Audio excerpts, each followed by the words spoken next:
Coming up next, some songs were always destined to make millions and millions of dollars, usually through chart dominance or endless airplay. Songs like Every Breath You Take or Stairway to Heaven. But sometimes the biggest paydays come from the most unexpected places. Some songs have made their creators absolute fortunes in ways no one saw coming or could ever predict, including the artists themselves. Now, today, we're going to talk about 5 songs that no one, and I mean no one, expected to win the lottery, including the story of one songwriter who unwittingly missed millions and millions of dollars in royalties because he thought the song he helped write was dumb, and he rejected a writing credit for it.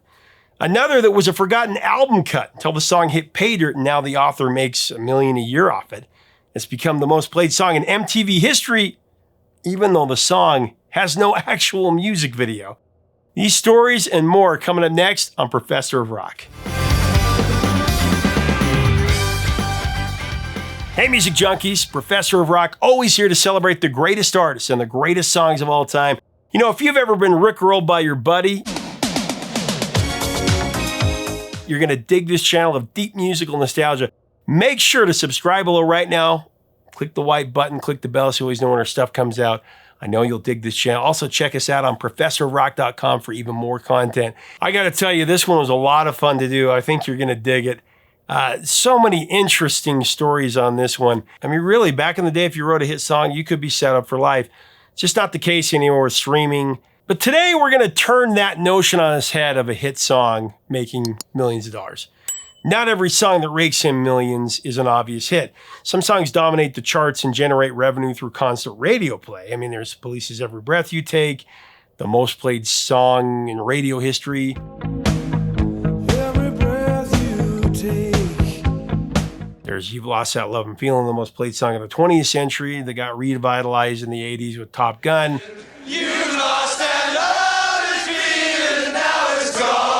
The Beatles' Yesterday is the most covered song of all time, so there's that. Yesterday. And Mariah Carey's All I Want for Christmas Is You pulls in between $2 to $3 million every holiday season. Don't worry, we won't play it, I promise. Those are predictable money makers, of course. Don't Stop Believing's kind of in that category now. But what about songs that amass fortunes in ways that nobody saw coming? These songs and the money they make are going to shock you. Today, we're diving into 5 of the most unexpected high-grossing songs of all time. They aren't the biggest money makers of all time, that's for sure. However, they've made enough to set up their respective artists for life. So let's get started. Starting things off at number 5, I've got a Halloween song that was released as a single in November of '83, Michael Jackson's Thriller.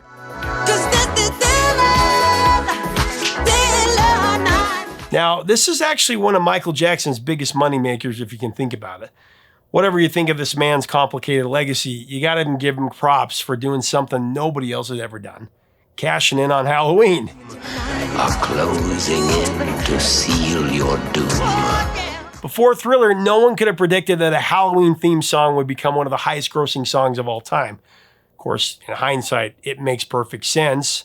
There was the Monster Mash, which was the leader before. They played the Monster Mash out from his coffin. But Thriller, the album, was a commercial juggernaut. By some estimates, selling 120 million copies worldwide. It's probably impossible to know for sure, but we all know that Thriller was massive. Jackson reportedly made at least $135 million from the album in the first 2 years following its release. The single Thriller contributed to that success, though specific earnings from just the single are anybody's guess. According to the RIAA and the International Federation of the Phonographic Industry, Thriller, the album, has generated almost $2 billion in revenue since its release, which includes album sales, single sales, and streaming revenue. Girl, I can pay you more than any gold would have dared try. Christmas had already been done at this point. Old school seasonal songs like White Christmas, the biggest song ever, Santa Claus is Coming to Town, they were already among the highest grossing songs ever, thanks to the fact that they get massive airplay every December, sometimes even November for the people that cheat.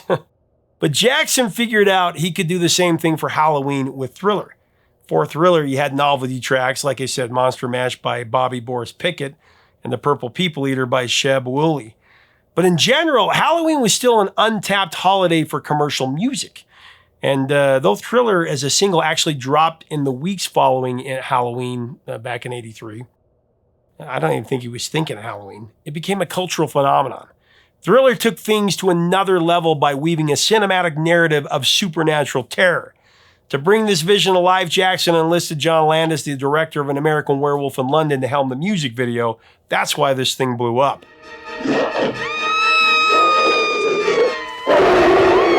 Landis incorporated elaborate practical effects, having Jackson transform into a werewolf, setting the stage for what would become the most iconic music video of all time, bar none, as well as one of the most iconic dance numbers of all time. Again, people do that every year as well. The choreography, it became legendary. The Thriller dance is one of the most recognizable dance routines in history.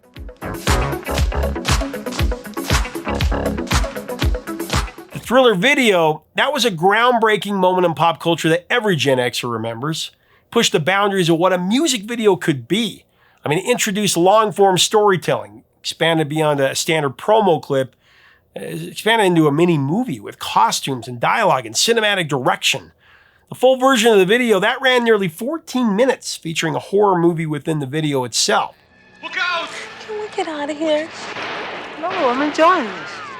At a time when most homes had VCRs, the demand for home video was skyrocketing, and Jackson capitalized on this like never before. Fans could buy a VHS or beta copy of NJ's Thriller, which included both the full music video and then the exclusive behind-the-scenes documentary. It sold over 9 million copies. It became the best-selling music video of all time. The video's price was just $24.95. That was significantly cheaper than most movies on tape at that time. Add to that the song's future use in movies and other media, and the royalties just started to stack up.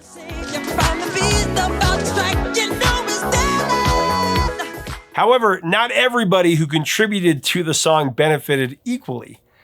Everybody knows about Vincent Price, the legendary horror actor who gave the song's narration, the chilling narration. The midnight hour is close at hand. He later revealed on The Tonight Show with Johnny Carson that he'd been given a choice. He could take a percentage of the album sales or just a flat fee of $20,000.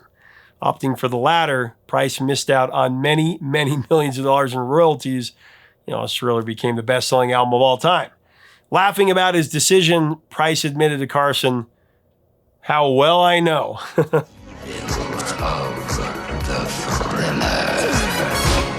Thriller as a song is probably obvious for this countdown, but the next four are not obvious at all. So coming in at number 4, I got to go with the Turtles with Happy Together.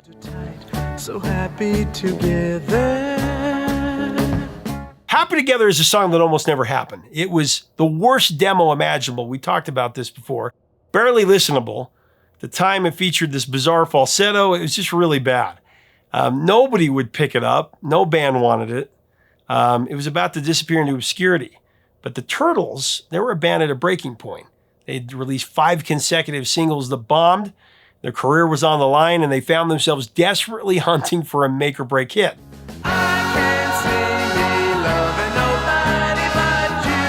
This is when they stumbled upon a tattered, awful-sounding demo called Happy Together.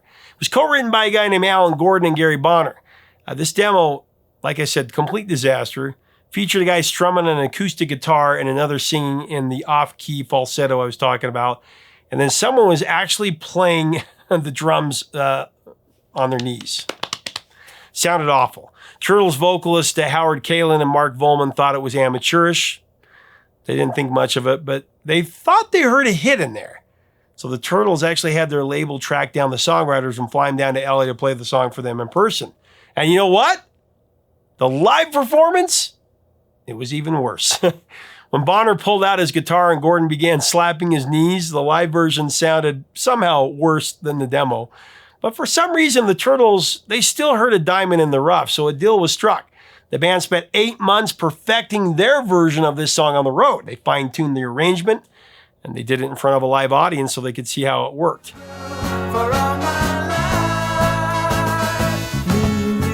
So when they entered the studio, the song was locked down cold. Howard Kalin nailed the lead vocals in a single effortless take, and feeling playful, he even threw in the joke ending, "How is the weather?"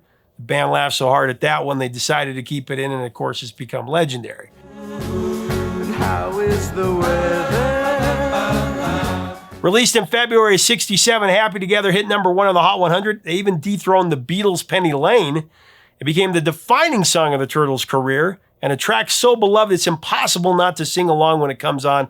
It might be the catchiest song ever. It's definitely in the top 10.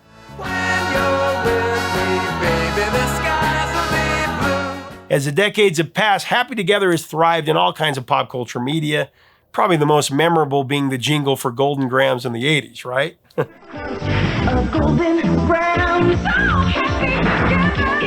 In 1999, BMI declared Happy Together the 44th most performed song of the 20th century, totaling 5 million performances on American radio and television. So happy together, we're happy. People from every generation continue to love this song. How can you not? It's made tens of millions of dollars for the writers and the performers. One of the biggest songs ever.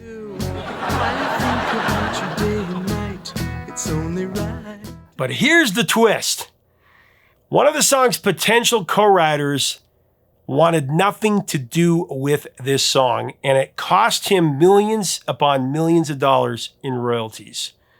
Songwriter Alan Gordon had been struggling with writer's block when he stumbled on the track's iconic melody. At the time, he and his band, The Magicians, were in the middle of a week-long stint at Boston's Unicorn Club, and they were exhausted from late-night gigs and frustrated by writer's block. This is where he stopped in at a diner for breakfast, and he found himself fixated on a familiar sound. It was an open string pattern that his bandmate lead guitarist Alan Jake Jacobs constantly played while tuning and retuning his guitar. Imagine me and you. As this simple pattern was playing through his mind, he was exhausted, like I said, but something clicked. A melody formed, and suddenly lyrics started to take shape. And within minutes, Gordon felt like he finally had that missing piece of the song. Excited by this breakthrough, he went straight to Jacobs and asked if he wanted to co-write the song with him. He offered him a share of the songwriting credit since it had inspired him, his guitar tuning. To Gordon's surprise, Jacobs turned him down cold. He dismissed Happy Together as being too simple. It's kind of dumb. It was a fateful decision, and one that would cost him millions and millions of dollars. Gordon then turned to his usual writing partner, Gary Bonner, for help to complete the song. So basically, Alan Jacobs threw away a winning lottery ticket because it was too simple.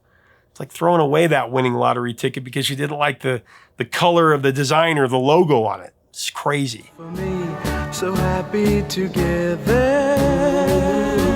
All right, coming in at number 3 on our countdown of unexpected moneymakers, I got the first of 3 television theme songs. This one's kind of obvious. I got the Rembrandts with I'll Be There For You.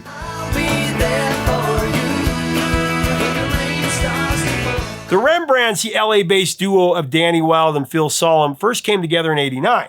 Both singers and multi-instrumentalists had previously played together in the power pop band Great Buildings before forming the Rembrandts. Their self-titled debut album arrived in 1990, and it had the breakout hit Just the Way It Is, Baby. That one peaked at number 14 on the Hot 100, and they felt like they had some momentum. That's just the way it is, baby. The album itself did okay. It climbed to number 88. Among those paying attention to this band, though, was television producer Kevin Bright, who approached him about creating the theme for a new sitcom that was going to be called Friends.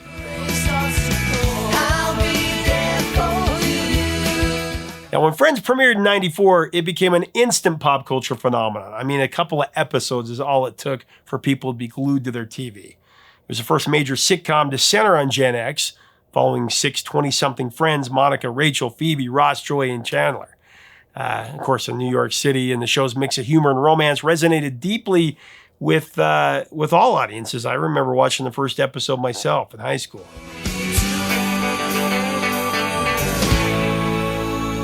Originally, Warner Brothers Television considered using REM's Shiny Happy People as the Friends theme, but frontman Michael Stipe declined.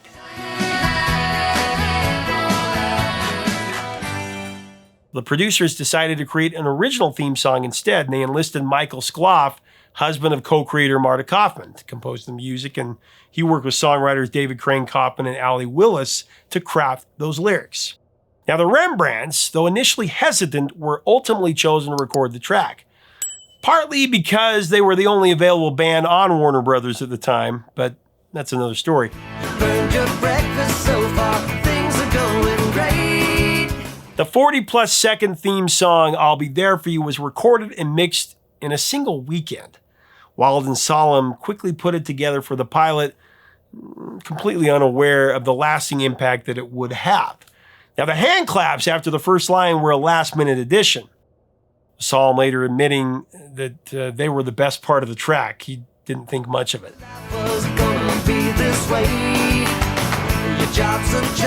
The theme's upbeat, jangly melody reminiscent of mid-60s pop perfectly fit the show's tone, though. Once Friends took off, so did the demand for a full-length version of the song. Due to overwhelming radio airplay, the Rembrandts were compelled to extend I'll Be There For You into a full-length track for their 1995 album, LP.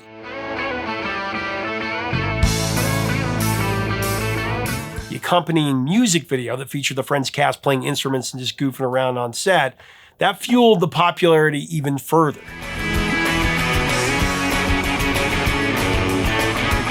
The song eventually reached number 17 on the Billboard Hot 100, but it absolutely dominated the US Hot 100 airplay chart. It spent 11 consecutive weeks at number 1.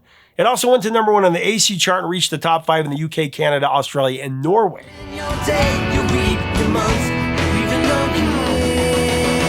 I mean, more than just a hit, I'll Be There For You became one of the most lucrative TV theme songs of all time. And to think Michael Stipe turned down Shiny Happy People, he could have had all that money. I mean, a successful TV theme song provides long-term financial security, generating royalties every time the show airs or streams, you think about it. Unlike a one-hit wonder that fades from rotation over time, a TV theme, that can be an evergreen source of income for a long time. As Friends continues to air in syndication on streaming platforms, it's done just that. Actually, the president of Primary Wave Publishing revealed that the late Allie Willis, her 15% cut of the song, still earns around $700,000 a year. Extend those numbers out to 100%, the song continues to rake in almost $5 million a year. That's insane.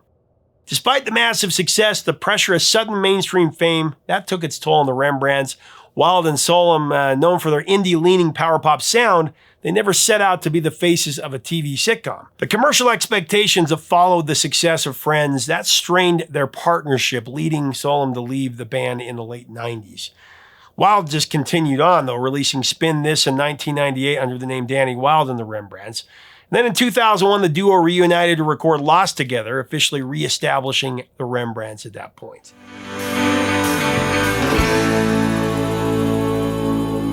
Coming in at number 2, we got a band who actually had a number 1 hit, but the song that they're on the countdown for, that was never a hit, has made more than all of their catalog combined. Coming in at number 2, I got the Barenaked Ladies with the theme song to The Big Bang Theory. It's called The History of Everything.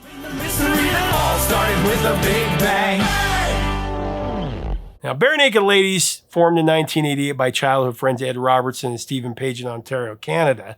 They were the duo that started as an acoustic act, blending humor with catchy melodies. This is before they expanded into a full band. And then in 1992, they secured a record deal with Reprise Records and released their official debut album, Gordon. Actually, one of the biggest selling indie albums ever. The record featured quirky yet heart-filled tracks like If I Had $1 Million and Brian Wilson. I love that one. $1 million. If I had $1 million, I'm lying in bed just like Brian Wilson there. Despite their early success, it wasn't until 1998 that Barenaked Ladies broke into the US market with their 4th studio album, Stunt. Its lead single, One Week, became an unexpected smash, topping the Hot 100 and launching them into international stardom. It's been 1 week since you looked at me, cocked your head to the side and said I'm angry. The track's rapid-fire, tongue-in-cheek lyrics and infectious melody made it a late 90s pop culture staple. But while 1 Week became their biggest commercial hit, it wouldn't be the band's most profitable song. Not by a long shot. In 2007, a new opportunity arose that would change the band's career forever. You're not going to believe this. They wrote the theme song for the CBS sitcom The Big Bang Theory. And the show's creators, Chuck Lorre and Bill Prady, were longtime fans of the band and approached Ed Robertson about writing the theme. And then soon after, The History of Everything was born. Its fast-paced, humorous take on the origins of the universe became a perfect match for the show's brainy, offbeat tone. The universe was in a hot, dense state that nearly 14 billion years ago. I actually love this show. I love the characters. I love Sheldon. I just watched the entire series with my wife over the last few months. The show's massive popularity ensured that this theme song would become an enduring success. I mean, The Big Bang Theory, you think about it, ran for 12 seasons. It concluded in 2019. But syndication and streaming deals, they've kept it on the air constantly since then. Actually, I read somewhere up to 7 hours a day in a lot of markets.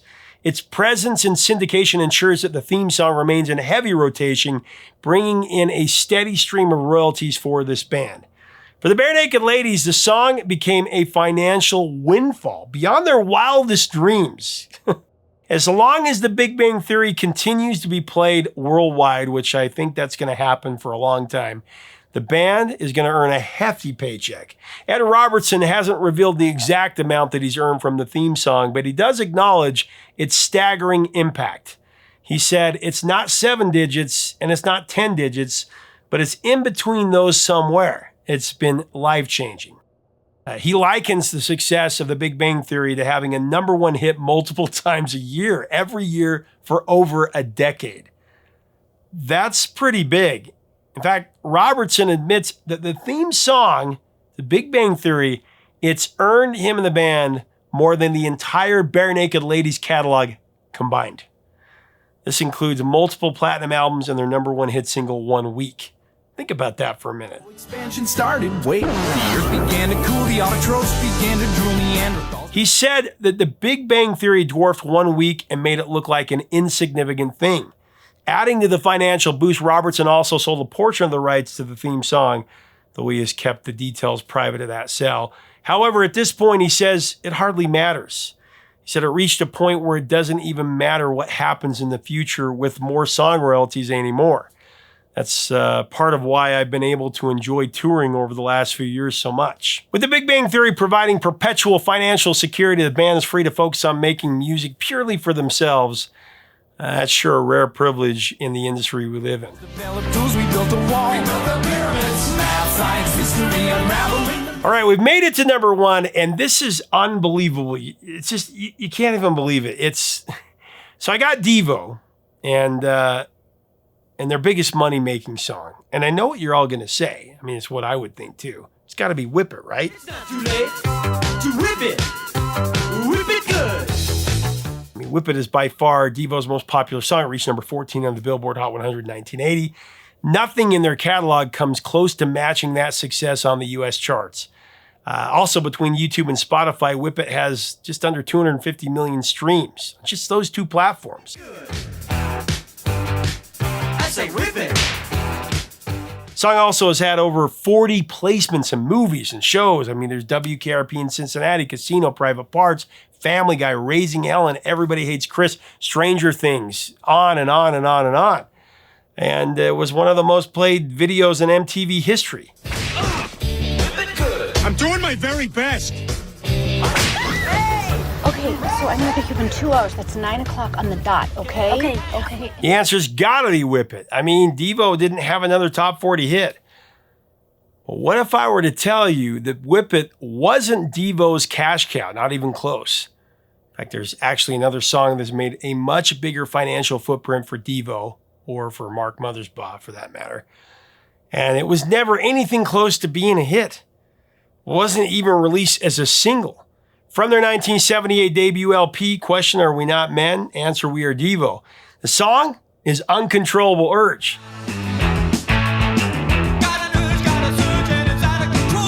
So what gives? How is Uncontrollable Urge Devo's most profitable song?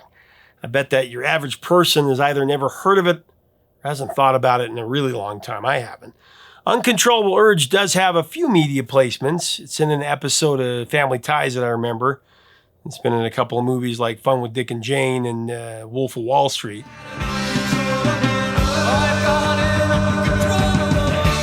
But Whip It is their most iconic song by far, and then maybe I Can't Get No Satisfaction, their cover of it. But the reason Uncontrollable Urge is making bank is because of its placement in one specific piece of media.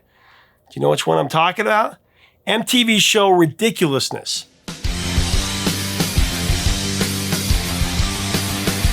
Uncontrollable Urge is the theme song for this. It's hosted by Rob Dyrdek. It's a comedy clip show that first aired in 2011. It's been going for more than 40 seasons.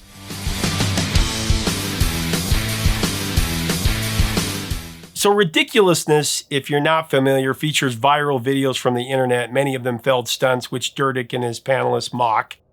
The song used for the theme is actually a re-recorded version, Uncontrollable Urge, done by Devo and host Rob Dyrdek. But here's the thing, with roughly 1,500 episodes, that's a lot of intros to cash in on.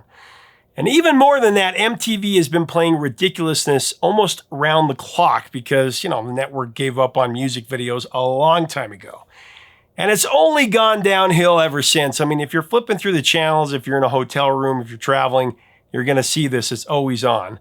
But every time it's on, the theme song airs, Devo gets a check for it.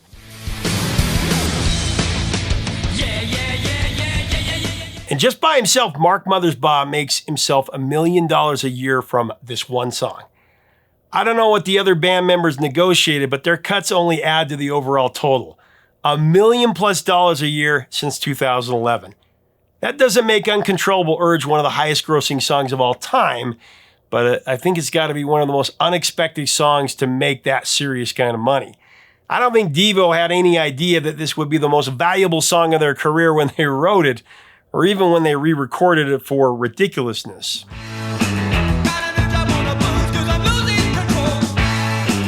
What Mark Mothersbaugh said about it, said this was the very first song off our first album. Now, MTV stopped playing us, but we came to the other side of the circle. It's a nice ironic twist because this was one of the songs we never even made a music video for. And now it's maybe the most played song ever on MTV. I've looked it up and he's right, it is the most played song.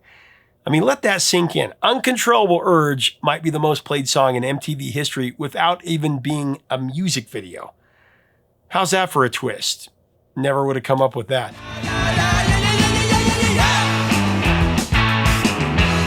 So what do you think about this? That's the countdown of the 5 most unexpected fortunes made from songs.